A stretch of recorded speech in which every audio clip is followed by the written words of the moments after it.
In one universe, our greatest heroes turn into our greatest threat. And in another universe, Superman learns to put his underwear on correctly.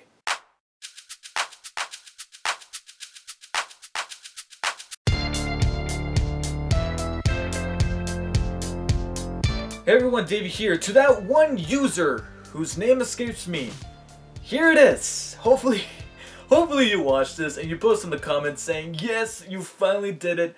I'm finally reviewing this game that you've been asking for so long, mainly because of, in anticipation of the release of Mortal Kombat X. I'm here to review NetherRealm's last fighting game that tackled DC's beloved heroes and pitted them against each other. Injustice: Gods Among Us. Yes, you heard that correctly. The makers of Mortal Kombat bring us a DC superhero fighting game.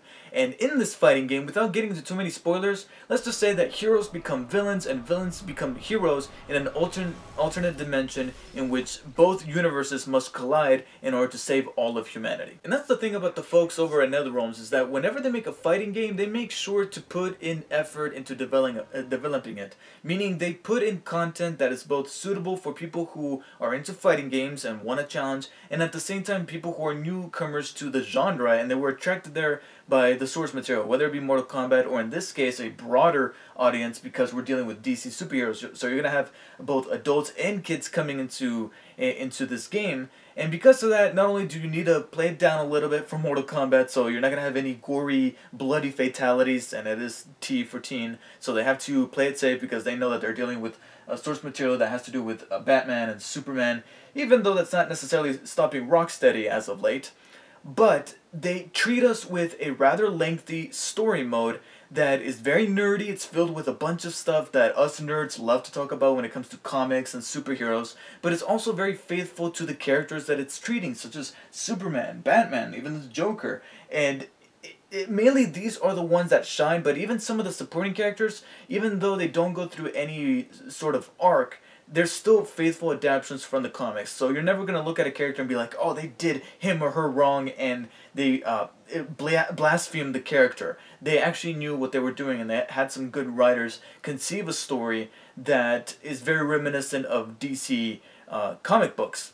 However, in that perspective, I feel like maybe the story would have been better as a comic book, and I do know that it actually is a comic book, and I'm actually kind of eager to actually maybe take a gander at it and maybe read a little bit, because one of my main complaints about the story is that as nerdy and as very faithful to the comic book interpretation of these characters as it is, it's also a little too convoluted. I mean, I got the gist of what was going on by the end of the story mode, but there were parts in the middle where I got kind of lost and confused, because when you start dealing with time travel and parallel dimensions, you need to know what you're doing so that you can explain it to your audience in a way where they can digest it.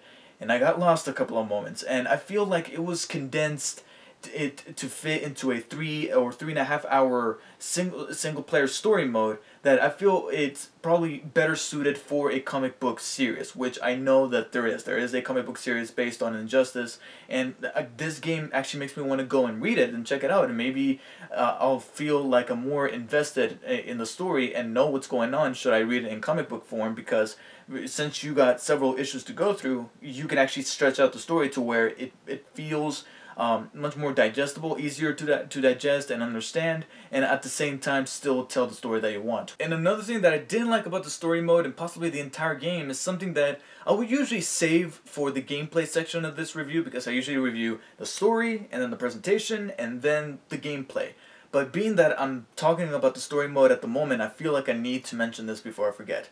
It's something that I remember potentially complaining about in my my review for the last Mortal Kombat game, in which I felt like after a couple of matches, the game would make itself easier so that then I can progress in the story mode. Only this time, I'm sure that's actually what was happening in Injustice once more, because when I lost, that second match that I would do to try to beat my opponent again would be way easier, and I know this for a fact because it was the second match every single time that I would lose a match, that first time, and then the second time I would fight this opponent, they would be standing still, not the majority of the time, but way more often than they were in that first match. In the first match, they were like, and they were difficult, and I was like, okay, a challenge. But then when I fight them again, they're standing still way more often than they were in that first match, and it was a pattern. It was a frequent pattern in which that second match was always easier than the first one. And I'm like, come on, NetherRealm, at least ask me if I want to lower the difficulty. Make me lose a couple of times before giving me that helping hand, should I get that frustrated. But don't do it at the second game, and don't do it automatically. That's a huge pet peeve of mine when it comes to fighting games, especially from NetherRealm. If Mortal Kombat X does that, now one of the things that NetherRealm is really good at is making their games really pretty, and this game is no exception. It's a really good looking game. I mean, you got some great designs for some of the characters here that NetherRealm threw in their own unique touches to how they look, but they still look very reminiscent of that original style that you know these characters to have, like Superman with his red and blue and Batman all dark. But NetherRealm throws in those touches to make their characters look a bit more unique than previous portrayals of those characters that you've seen before. The voice work is really great too, with some veteran actors filling in the roles for these characters. And you also got some really neat stages that may not look the best, but I like the little details that they put in the background that make this universe feel alive, and again, reminiscent of the comic books. Like whenever you visit Arkham Asylum, you're gonna have characters from the Arkham series like Killer Croc, Penguin, and Riddler in the background doing something. And overall, it's a very polished game. I dare you to find just one glitch in this game where you see texture pop-ins or screen tearing, as they call it. It's a very polished game, and of course it's kind of easy to do that with a fighting game because it's a 2D fighting game, so you only got the two characters like this, and then you got the backgrounds. And with this particular game, you got some interchangeable backgrounds that change from time to time. But still, it's a neat little feat for the developers to make sure that this game looks and sounds great. My only complaint is that I played this on the PlayStation 4, and there's legitimately no upgrade from last generation to current generation. It looks, if you're playing this on the PS4 or Xbox One, chances are it's going to look exactly like it does on the PS3 and Xbox 360. Now, I don't know. I honestly don't know if it even came out on the Xbox One. I think it only came out on the PS4.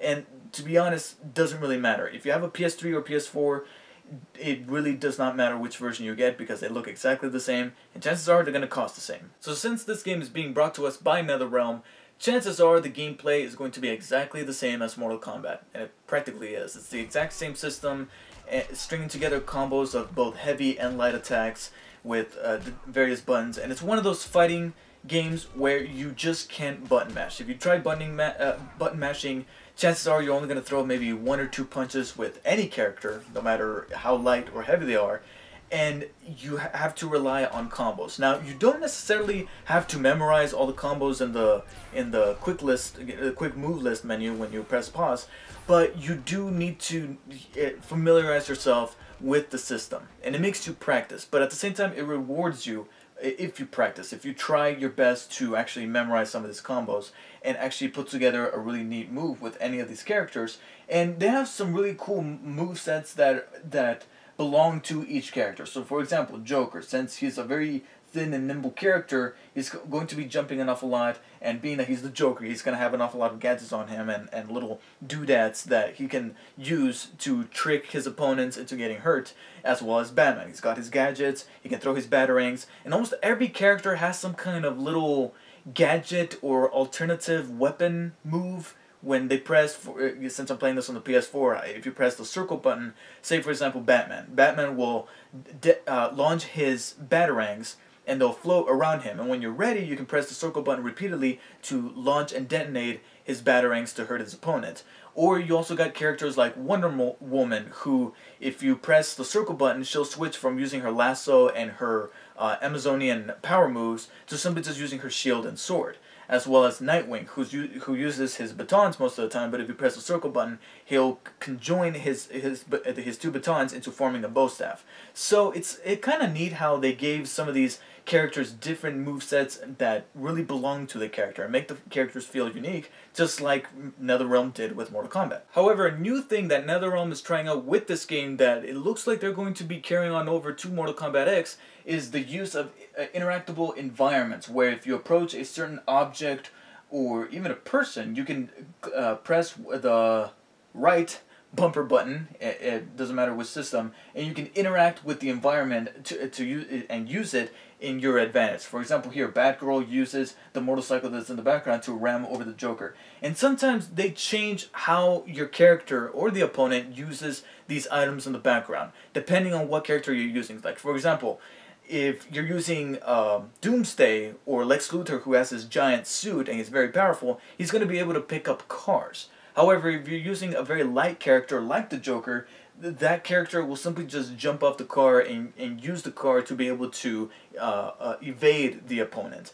And that's really cool because that's very attentive to detail, but at the same time, when you're in the heat of the moment and you're trying to fight your opponent and you think that you can pick up a car and throw it and have it explode near your opponent, only to not be able to do that because your character is technically weak, it sometimes gets a little frustrating, but it's nothing against the game because they were that attentive to detail. Now, being that this is a DC property handling superheroes like Batman and Superman, and they're going to be catering to the younger demographic, and it is T for teen, like I mentioned before, NetherRealm is not going to be able to put in those fatalities. I mean, we saw what happened with DC versus Mortal Kombat. Remember that game? Yeah. However, they were still respectful enough to give these superheroes these super moves that they can execute at any point in the game. Doesn't have to be at the end like in Mortal Kombat where only at the end can you pull off a fatality. Here you can do it at any point by pressing the 2 trigger buttons once you fill up the meter at the bottom of the screen. And these super moves are actually rather cool because not only can you deal a great amount of damage to your opponent, but you can look cool doing it.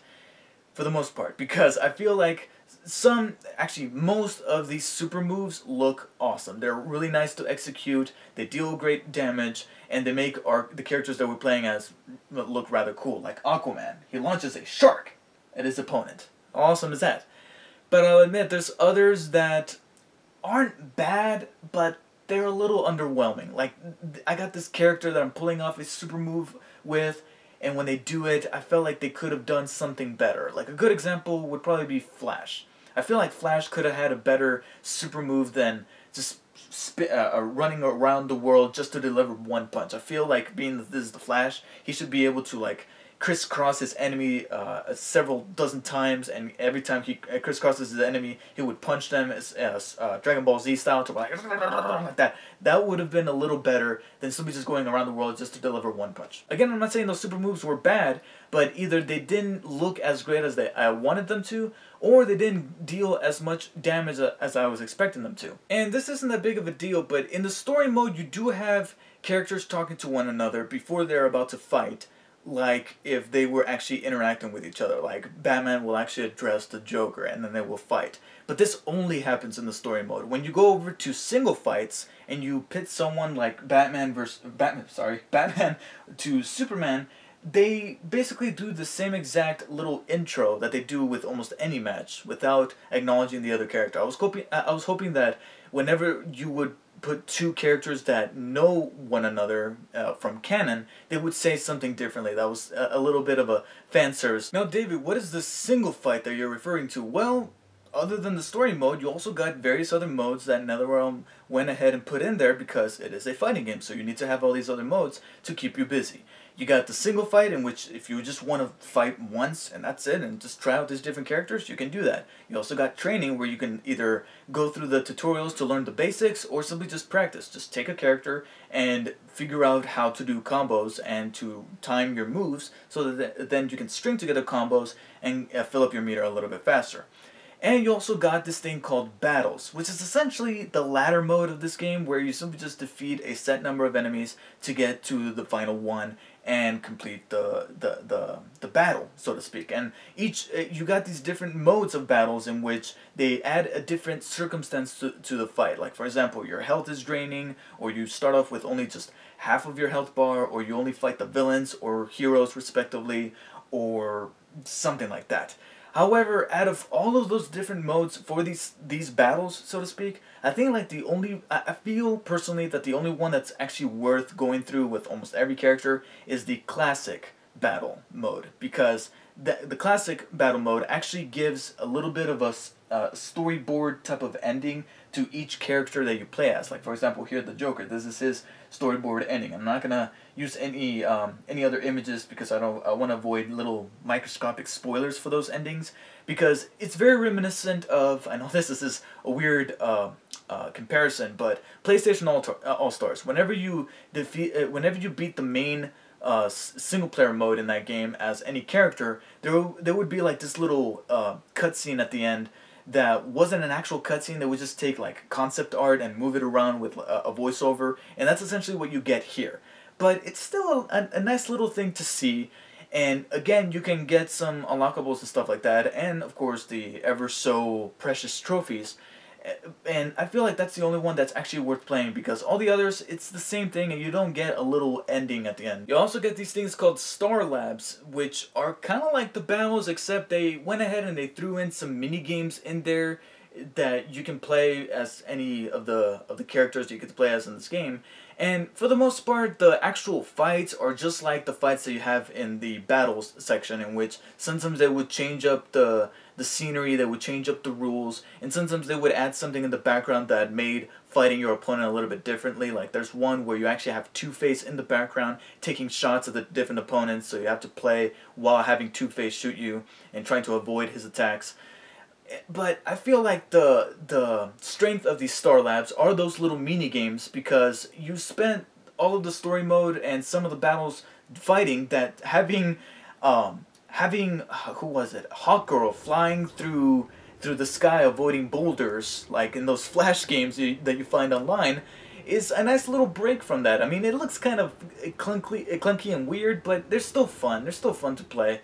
And they offer a nice little break from the usual fighting. Now, every time you do something in the game, doesn't really matter what, as long as that involves fighting, you earn XP. And as you earn XP, you level up. And every time you level up, you gain, or at least every other time you level up, it honestly depends, and I can't remember at which points this happens, but you gain access cards. And these access cards can be used to unlock artwork, musical clips, that kind of stuff, the basic bonuses. But also, every time you level up, you also get to unlock these customizable items that you can use on your hero card, which is kind of useless. This hero card is a nice little way to create your own little avatar with a portrait and a little strip here. It's kind of like designing your own YouTube channel, essentially. But it's something that, for the most part, like I said, it's kind of useless. You really don't have any actual use for this, except for in multiplayer, where you actually see it up there and you have your stats being displayed next to your customizable portrait and the little emblem you put next to your name, and that's practically it. Speaking of multiplayer, it's pretty basic for a fighting game. You got online or versus, which is basically locally, so you can actually play with someone right next to you. And online has 3 modes. You got the basic 1 versus 1, you got the King of the Hill, and you also got Survivor, in which you wait in this little lobby to play against other people. And I don't want to get into the specifics of that. Plus, I'm pretty sure that if you played other fighting games as of late that go online, you know already what those are. And for the most part, it's actually rather cool because they're still supporting the multiplayer. Not only are the servers good, it's very easy to find somebody online. Very, very easy. But they also offer these little daily challenges that they update every day, saying, hey, if you do this specific instruction, you'll gain more XP so that you can level your profile up in the game. And that's rather cool. However, I feel like they should have added a few more modes, because so far from what I can tell, there's no tag team, unless there's one in the versus, which or in the local multiplayer, which you can fight with somebody that's right there with a second controller, because I didn't manage to do that. I didn't have anybody to play with. But from my understanding, there's no tag team where you can actually have one other person on your team and you two get to fight 2 other players. Instead, you're just stuck with 1 versus 1, Survivor, and King of the Hill. I wish that there would have been a few more modes to make things a bit more fun. Just like Battles has all these different forms of the Battles mode. Injustice Gods Among Us is a very respectful game from NetherRealm that treats the DC universe like it should be treated. Like a comic book, but one where I can use that as a compliment, because if you guys have heard me rant before, I would say that sometimes the term it feels like a comic book could be used as either a bad thing or a good thing. And here, for the most part, it's a good thing because it feels like they treated the DC Universe with respect and at the same time blended it in with the Mortal Kombat engine that they used in the last Mortal Kombat game very, very well and made a really, really fun game. It could have been a little better in the story and multiplayer department, but for the most part I feel like NetherRealm definitely has succeeded at giving us a really good DC lineup game. So for that, I give Injustice Gods Among Us a high 8 out of 10. Wouldn't mind revisiting it, but it would definitely have to be with somebody else. I definitely want to play with somebody locally and have fun playing this game just like I would have fun playing any other fighting game. Now, quick side note before I wrap up, I did play the Ultimate Edition, which comes with practically all of the DLC. Not only do you get all of the different skins that they released for other of the original cast of characters, and you also get some bonus Star Lab missions, but you also get the 6 DLC characters that they released. You don't have Scorpion here for some reason, but on the cover you do get the characters that you see before you, like Lobo, Batgirl, General Zod, Zatanna, I think that's her name, and Martian Manhunter. And it's a really nice edition. I definitely think that the Ultimate Edition is well worth your money. Now, granted, by now it's ridiculously cheap for either console, either generation of console. I think it's for like average about $15. So definitely get it. And I mean, why would you even bother with the original version? But you'll definitely get plenty of content for that $15 price tag, because I feel like that's one of the best bundles you'll come across in some time. NetherRealm is really good at bundling the DLC after like a year or two since the game's release, and this is definitely worth your money. So let me know what you guys thought of Injustice Gods Among Us if you have played it, but if you have not and would like to purchase the game after watching my review, then be sure to use the link in the description. That would really help. And thank you guys for watching, and I'll see you guys next time. And I cannot wait for Mortal Kombat X. Can you? When I play it, I'm going to pretend I'm Batman, and I'm going to pretend I'm fighting Superman. And I'm going to rip his head off.